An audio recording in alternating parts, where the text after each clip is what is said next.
проникает в наш школьный учебник, в частности, учебник истории 9 класса, история Беларуси, 9 класс.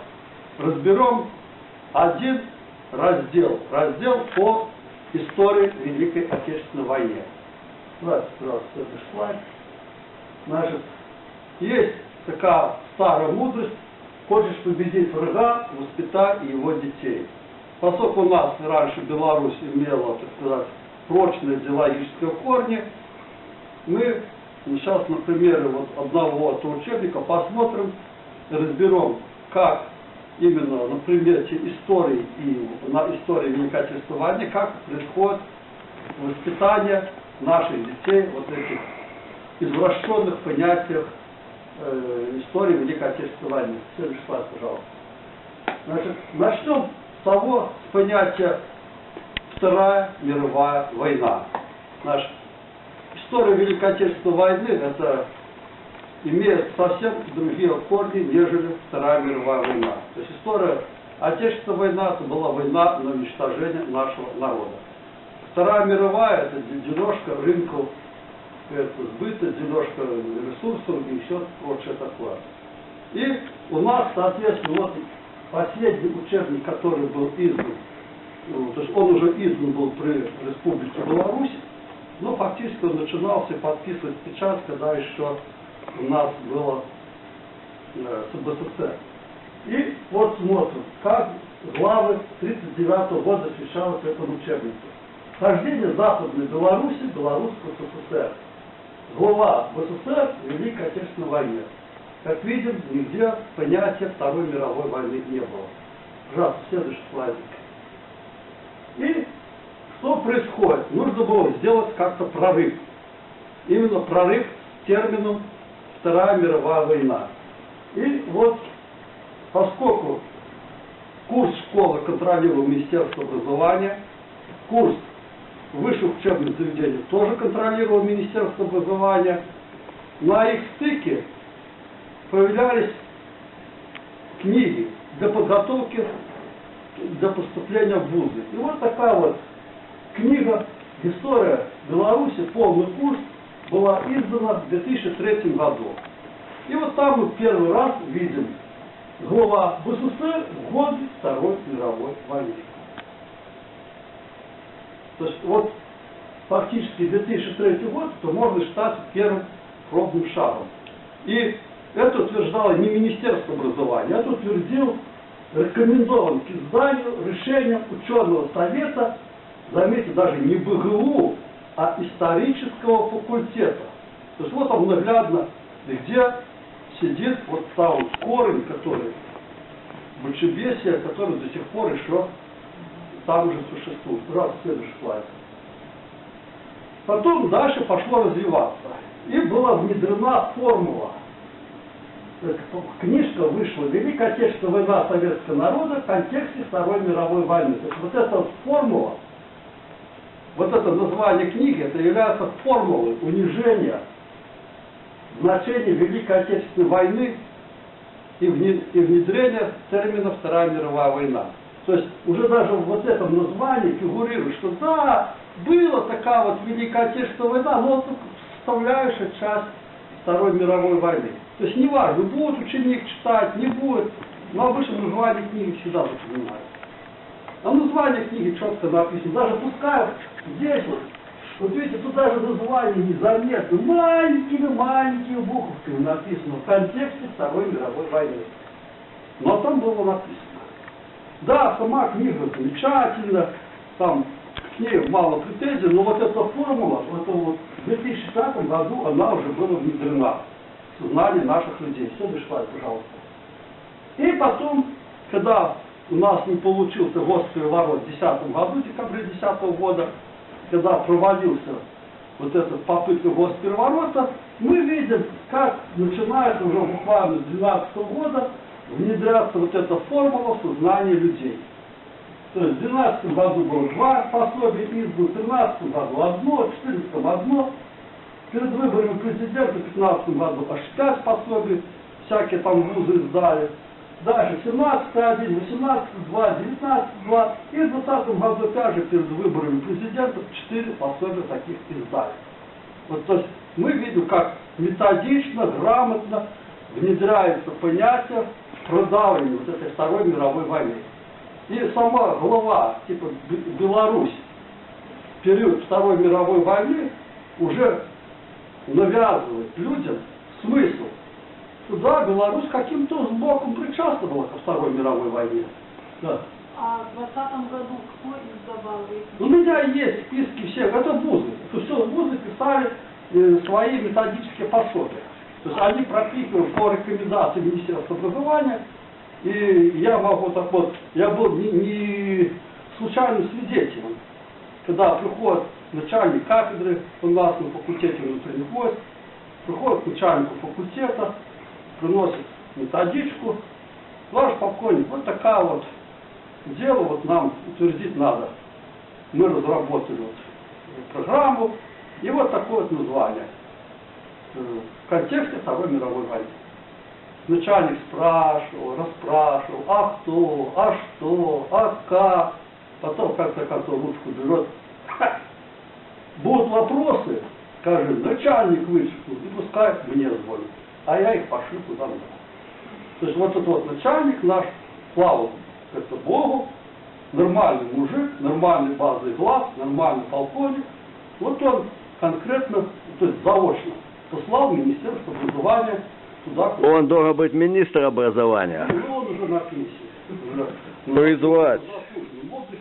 Вот так вот пропихался термин Второй мировой войны. Так вот, когда мы смотрим Беларусь в период Второй, или там, перед началом Второй мировой войны, нам навязывают то, что Беларусь была причастна ко Второй мировой войне.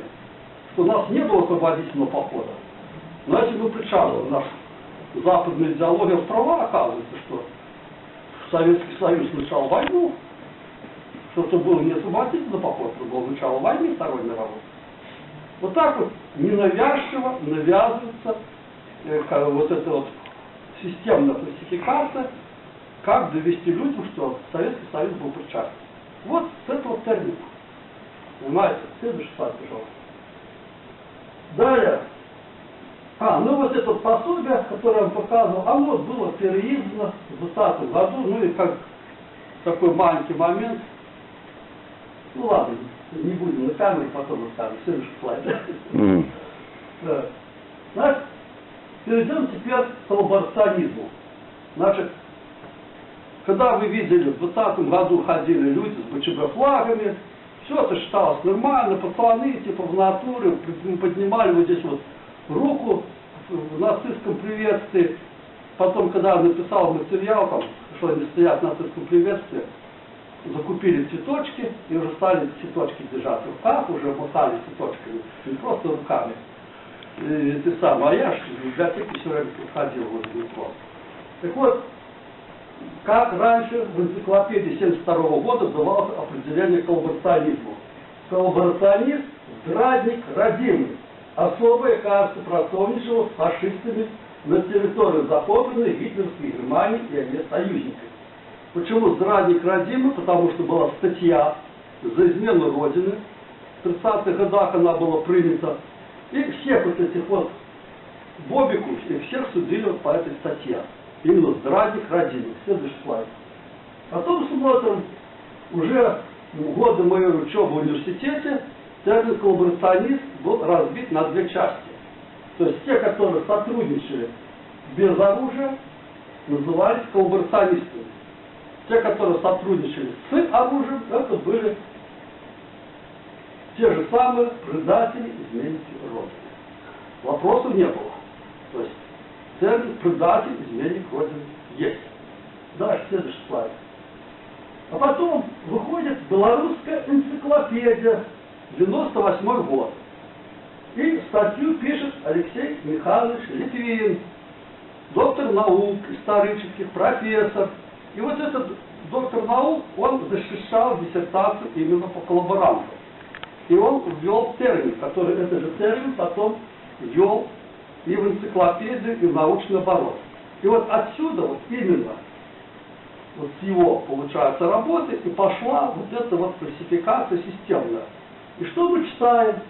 Коллаборационисты, особы, партии, громадские рухи и организации, якія у Другую сусветную войну супрацоўнічалі з нямецко-фашистскими оккупантами, уладами на часово оккупированных территориях своих стран и т.д. и т.д. и т.д. Не оккупантами, оккупацийными уладами. Все, вы здесь видите слово «предатель, изменник Родины». Вот я и не вижу. Так даже слова оккупант Да, нету. И вот получается, здесь от тех пор идет отсчет вот именно вот этой системной классификации, которая сейчас мы видим дает свои плоды, в 2020 году уже принесла свои плоды в виде флага БЧБ, в виде вот этих шествий, «Живе Беларусь» крики, еще тому подобное. Следующий слайд. Значит, соответственно, уже в контексте вот этого определения, опять же, возвращаемся к этому пособию для поступления, которое я уже показывал несколько слайдов назад. В 2003 году пишется: из числа белорусских национальных деятелей, уже не предателей, не изменников Родины, а белорусских национальных деятелей, которые связывали свои надежды с фашистской Германией, 22 октября 1941 года была создана Белорусская народная самопомощь. Участников братов карательных операций, соответственно, там не освещалось. О, видите, как из преступников на основании определения Литвина, как изменники Родины, стали белорусскими национальными деятелями. Окна Авертона. Окна Авертона, безусловно. Вот так вот перерождается на основании одного докторской диссертации Литвина открыла окна Авертона, и мы теперь видим, а все вот эти национальные деятели, это в основном они были привезены из Германии, это бывшие сотрудники СД, которые сотрудничали с СД, которых потом расстреливали подпольщики, партизаны отстреливали, все вот эти господа. Это вот и есть вот эти белорусские национальные деятели, так называемые. Следующий слайд. Так. Но теперь разберемся с следующим моментом. Это куропаты. Значит, было интервью президента в 2015 году, которое он дал иностранным средствам массовой информации. И вот он говорил, когда мы спросили по поводу куропат, вот час 48 минут, на 45 секунде он рассказывал, вот его речь. Я хочу принципиально разобраться так, как это было в Тростенце. Там тоже политики было море. Кто-то евреев, кто-то украинцев, кто-то белорусов хотел увековечить. А я сказал, там были все. И не только советские люди, но и с Европы. Очень многие проводились на поездах, вагонах и уничтожались. Поэтому давайте посмотрим, и чтобы не было никакой политики, я всех отвел в сторону и сказал, государство сделает. Вот это было мое решение. То есть в 2015 году президент сказал, что будет разбираться с куропатами государства. Следующий слайд.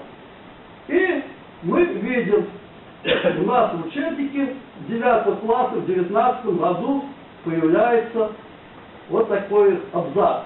Символом политических репрессий в Беларуси стало название лесного урочища под Минском Куропаты. Здесь в 1930-1940 году проходили расстрелы и репрессирования. Вояк. Это установлено в результате расследований, которые проводились начиная с 1988 года прокуратурой СССР, а затем на протяжении 90-2000-х годов Генеральной прокуратуры Республики Беларусь в Куропатах возведен памятный знак.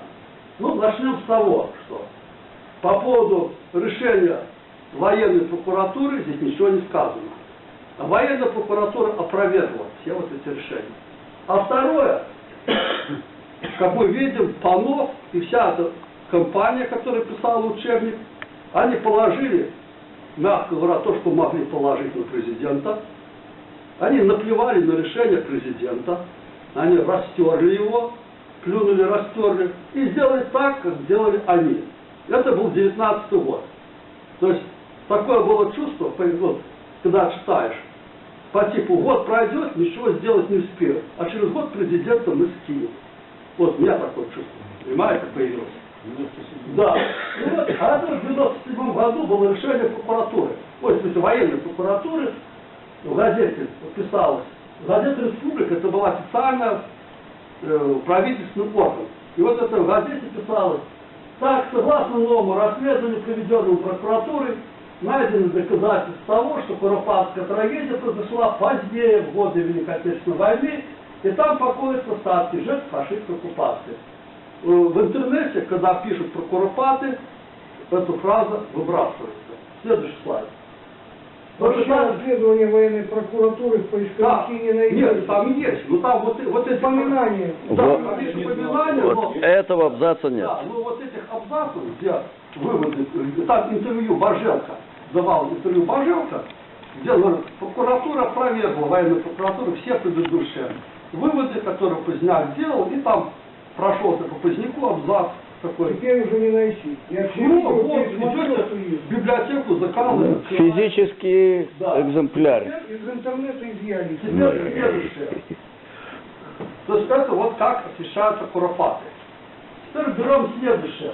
Как допущено, как рассказывается по истории лагерей в Минске.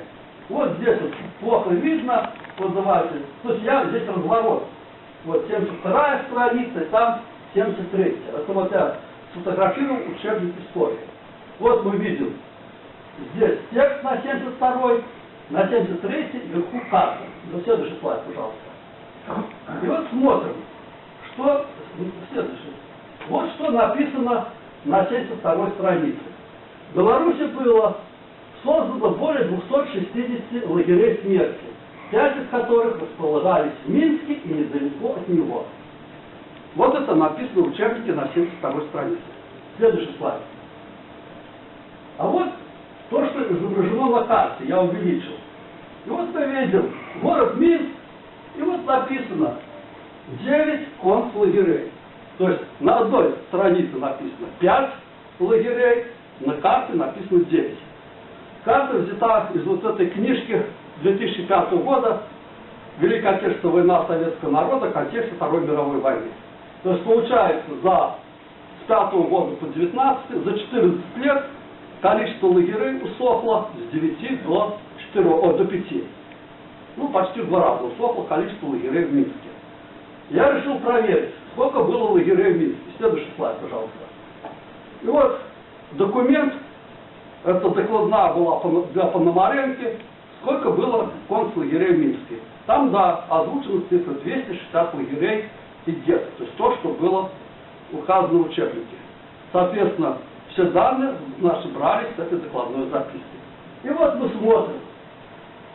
Минский Штолак, это Мусюковщина, 180 тысяч человек, Минский гетто 80 тысяч, Минский Дулак 131, Минский коллективный лагерь СС на Широкой улице 20 человек, Дрозды, Минский лагерь 10 тысяч человек, Тростенец 206 тысяч человек, 6 лагерей насчитали. Далее, Штолак 252 имел около 20 филиалов, железнодорожных филиалов. И вот один из филиалов был станция Минск. Вы видите, уже получается 7 лагерей. Следующий слайд. Но кроме того, что были железнодорожные филиалы, в Минске было еще 22 филиала концлагеря на Мусюковщине 352-го Штолага. То есть 7 плюс 22 уже 29 лагерей получается в Минске. Вот они. Авиазавод, авторемонтный завод по Могилевскому шоссе, аэродром, военно-ремонтные мастерские, завод имени Ворошилова, фабрика имени Калинина, Козырева, Красное Рочище, Ложица, Минск-Товарная, завод имени Мясникова, мясокомбинат, ВВШ, оперный театр, оружейные мастерские, парк автомогаражей, Пушкинские казармы, сельхозвыставка, трофейный склад военных машин, хлебозавод, электростанция. То есть 2 было лагеря электростанций. Получается 7 и 22, 29. Следующий слайд. Значит, возле возле Мачурища был аэродром. Так вот, для обслуживания вот этого аэродрома деревня Климовича, Конючича и Балазовщина располагалось 3 лагеря этих военнопленных, которые обслуживали вот этот аэродром. За несколько дней до эвакуации, там в конце июня месяца 1944 года, 5000 человек, то есть всех заключенных этих 3 лагерей, в Ладошине в лесу расстреляли. Все, что касалось лагерей, все сожгли, полосу взлетную вспахали, ну, в смысле, покалечили там взрывами. То есть от лагерей вообще ничего не осталось. Если бы не несколько воспоминаний очевидцев, мы бы вообще даже не знали, что 5000 человек было уничтожено в июне 1944 года. То есть получается 29,3, 32 лагеря. Следующий слайд. Теперь вот мы все видели, как Уручье, там на 9 километре ведут раскопки. Так вот, в Уручье был лагерь.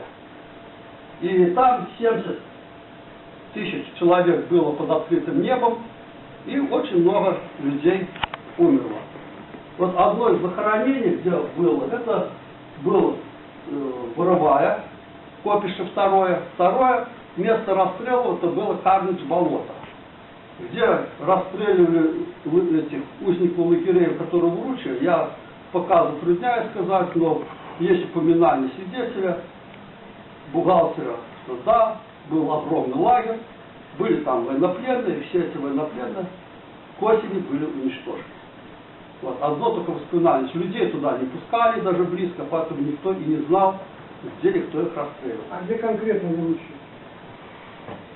То есть точно место? Нет, я вот короче, писали, говорят, там где-то рядышком с лагерем было огромное строение с смолой, там какое-то было, я не знаю, что там, как-то, но типа метров 25 в ширину, в диаметре, смолой залито битумом. Для чего это было, что это было, как это, ну то есть такие польские воспоминания никто четко не ответил. То есть уже получается у нас 33 лагеря. Ну и Куропаты по Плесову уже будет 34 лагеря. Но никак не 9 и никак не 6 лагерей на территории Минска. Следующий слайд. В учебнике истории размещена вот эта фотография, известная всем, и вверху написано: осенью 1941 года германские оккупанты публично казнили захваченных минских подпольщиков. На шею одной из подпольщиков повесили фанерную доску с надписью «Мы партизаны, стрелявшие по германским войскам». Фотография этой казни патриотов среди других подобных была предъявлена в качестве доказательств при обвинении нацистских преступников на Международном трибунале в Нюрнберге 45-46 годах. Данный снимок вошел в известный фильм режиссера Михаила Рома «Обыкновенный фашизм». Все хорошо, но есть два замечания. Расстрелы проводили литовский, второй литовский полицейский батальон под командованием Инкелявича. Вопрос, в чьих интересах сделана эта классификация? И кто получил от башляемых литовцев за изготовление этого учебника деньги? Вот так вот, просто ради интереса. Второе, девушка, которая со щитом на шее, Мария Борисовна Брускина, еврейка, которую Литвин в 70-х, 80-х, ну, в 80-х нет, в 80-х и 90-х годах он грызся насмерть. Был такой Марштейн Михаил Соломонович, который доказывал, что девушка Мария Борисовна Брускина. А Литвин тоже так же насмерть грызся, что это неизвестно. И вот видите, мнение Литвина победило. До сих пор ее имя не написано в учебнике истории. Хотя президент в 2009 году сказал открыто, что это Мария Борисовна Брускина. Музей истории еще в 2012 году, в старом музее, который был на Октябрьской площади, до 2012 года не было фамилии. Я несколько раз ходил в музей, говорю, почему нету фамилии? Вот этот Манштейн Михаил Соломонович в Германии писал письма, уже хотел президенту писать, на министров писал, и на этих. И потом уже, когда было, типа, неправильно написать на президента, тогда он сказал, что написали, что мы внесли изменения, и фамилию написали Брускина. Это где-то 2014 год был. Вот опять же слово. Следующий слайд. Далее. Вот как описана Брестская крепость.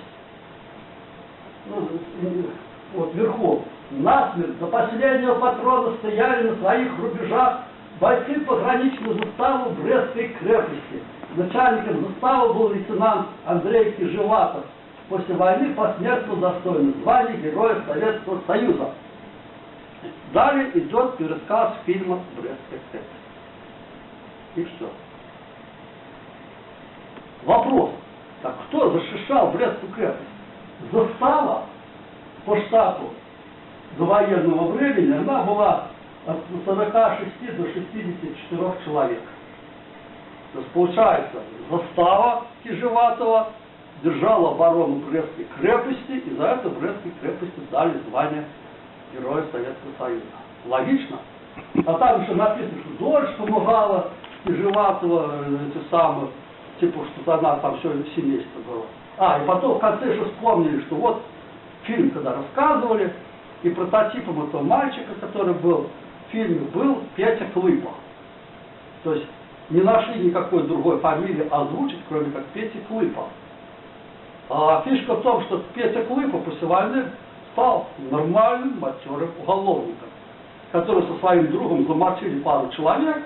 Он потом отсидел в тюрьме при Никите Сергеевиче, или там при Сталине, не помню. При Сталине, по-моему, отсидел. Вот его тоже упомянули.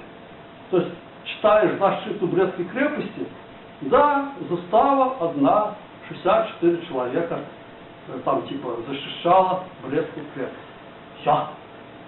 Вот для сравнения я привел выдержку из известного, общедоступных там с интернета. 22 июня 1941 года к крепости находилось примерно 8-9 тысяч личного состава подразделения 17-го пограничного отряда НКВД, подразделения 132-го отдельного батальона конвойных войск НКВД, 8-й стрелковый и 1-й разведывательного батальона, 2-й артиллерийский, 2 артиллерийских дивизионов ПВО и ПТО, некоторые подразделения стрелковых полков и подразделения корпусных частей, сборы приписного состава 6-й 42-й стрелковой дивизии, 33-го отдельного инженерного полка и так далее. То есть ничего в учебнике не сказано, даже общее количество защитников в учебнике не сказано. Все, одна застава. А теперь... Это чтобы да. НКВД выкинуть из памяти? Да. Неприличные войска. Да, пограничные войска, это НКВД. В Понимаете? Могилеве терминология. Батальон милиции. Да.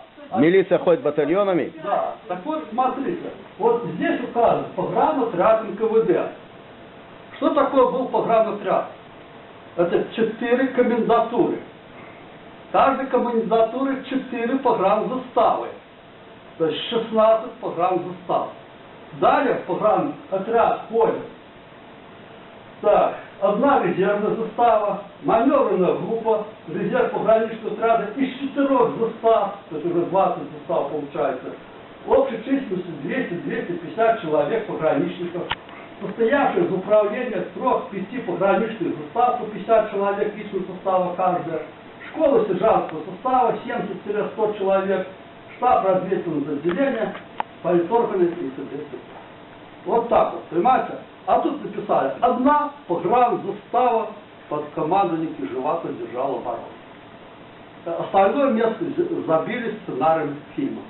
Вот так вот принижается роль советского народа в защите, так принижается НКВД, вообще вычеркивается, и так обесценивается подвиг нашего советского народа, в частности при обороне Брестской крепости. Следующий слайд. Так, следующий слайд. Создание и боевая деятельность партизанских формирований. Тоже сказка. Наберите терпения, я вам прочитаю. Но я начну читать. На оккупированной территории постепенно разворачивалось партизанское движение. Оно представляло собой вооруженную борьбу широких слоев населения. Люди объединялись в организованном формировании, воевали против захватчиков за свободу и независимость в СССР. Координирующую роль в организации борьбы с врагом сыграл созданный в 1942 году Центральный штаб партизанского движения. Его возглавил первый секретарь Центрального комитета Коммунистической партии большевиков Беларуси Пантелеймон Кондратьевич Пономаренко.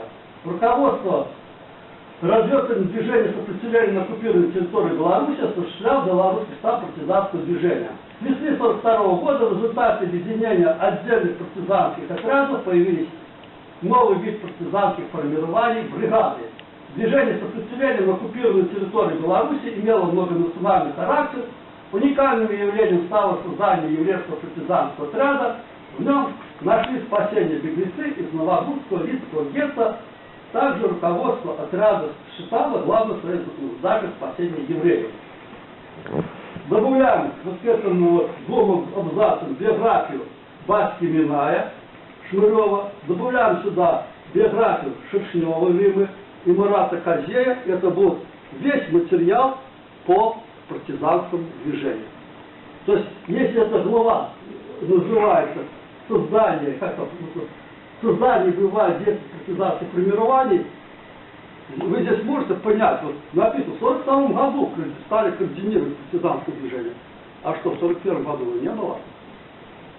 НКВД, Компартия и ГРУ засылали группы, на основании которых создавались вот эти отряды. А тут, как написано, оно представляло собой вооруженную борьбу широких масс, люди объединялись в организованное формирование. Кто их объединял? Вот эти засланные группы, партийные работники, группы НКВД, группы ГРУ, разведывательные, а на их базе создавались партизанские отряды. Вы здесь вот слово видите? Вы вот слово о боевой деятельности здесь видели или не видели? Ничего нету. Там даже не упомянули. Короче, вот он наглядный пример, как преподносится партизанская борьба. И что интереснее, вот следующий слайд. Вот да, подпольщики, там мы не пропустили подпольщики? Нет, ну давайте, да, вот это. Нет, давайте. Ну, все-таки надо извращение, которое в том, что вы прочитали, вы не остановились. Когда вы писали, вы отмечали. Что значит уникальное явление? Были десятки партизанских отрядов еврейских в разных соединениях, а задача спасения советских граждан была перед всем партизанским движением, а не перед одним отрядом. Разговор будет, большой разговор, но и изюминка. Будем так, ладно же, подпольщику опустим, раз я пропустил уже, там пустой слайд не сохранился. Ну, подпольщик еще краше. А подпольщикам дано определение, что такое подполье. Типа это вредительство этим оккупантам. И дается биография Клумова, который не провел ни одной боевой операции. Ни Осиповой, ни Мазани, ни Казинца, никого из других героев не нашлось. Вот и включили Клумова, и все, одно определение. Вот это вот память 6 тысяч подпольщиков, которые были в Минске, плюс всех подпольщиков. Еще заслонная биография. Все. Не, ну Клумов все-таки достойный человек. Нет, я понимаю, он достойный, но он ни одной боевой операции не провел. Он спас же много жизней. Он, по-моему, 2 или 3 госпиталя оборудовал партизанских. Где приговор Кубы приведения, самая крутая операция подполья вот в войне. Первый подпольщик Казинец. Ну, Казинца ни слова нету. Ну вот изюминка. Это я назвал героизация антисоветизма. Там есть глава. Вот, люди, которые там, вот приводится биография Бекаревича, наш земляк мой, который в нашей церкви был настоятелем. Его до сих пор, вот я ему там памятник поставил в прошлом году, ну как, мемориальную доску с товарищем установили, там и книжку издавал про него, не то что про него, но с ним было, с Бекаревичем. Но он шел как православный священник, и следом идет католический священник Казимир Свентов. И вот что пишет про Казимира Свентова. В 1939 году он начал служить пружаном. После воссоединения Западной Беларуси с СССР во времена преследования церкви в 1941 году был арестован советскими властями и 2 месяца провел в камере смертников. Но казнить священника не успели. Началась Великая Отечественная война. Приговор немецких властей тоже не осуществился. Пришла Красная Армия. Однако в том же 1944 году Казимир Свенток был снова арестован советскими властями и осужден на 10 лет в лагерей. Даже находясь в лагерях, он проводил тайное богослужение. В 1954 году Казимир Свенток вернулся к деятельности священников в Пинске и так далее и тому подобное. Вот эта биография помещена в разделе «Великая Отечественная война». А теперь вопрос, вы знаете, к школьникам, в данном случае к вам. Так, за какие заслуги его разместили учебники истории в главе «Великая Отечественная война»? Где его подвиг? Значит, я когда стал выяснять другую литературу, вот есть мемориал, там писал в интернете, моряков избывал, у тех не указано, что его немцы хотели расстрелять. Указано только то, что в его доме было СД находилось. Так вот, вот этот прием, когда выводили, якобы расстреливались, а потом партизаны чудом спасали человека, это был один из приемов внедрения своей агентуры в тыл врага. Ну, в данном случае в тыл Советского Союза. То есть это уже немецкие войска отступали, и вот они таким способом решили заслать своего агента. И поэтому неудивительно, что его в 1944 году арестовали органы НКВД и посадили на 10 лет. Просто он не успел ничего там, извиняюсь, нагрешить перед советской властью нового. Поэтому и даже в 90-х годах, когда были реабилитированы всех, кого не верили, чуть ли не там, не списком, реабилитировали, его не тронули. Он остался не реабилитированным. То есть наши были грехи, наши были, за что его сажать. И вот теперь спрашивается, за что его поместили в книгу? Это польская антисоветская агитация. Потому что он фактически был связан с поляками, он являлся ярым антисоветчиком, который даже здесь написано в последней строчке, что, находясь в лагерях, он проводил тайное богослужение. Вот это вот легализация антисоветизма в учебниках истории.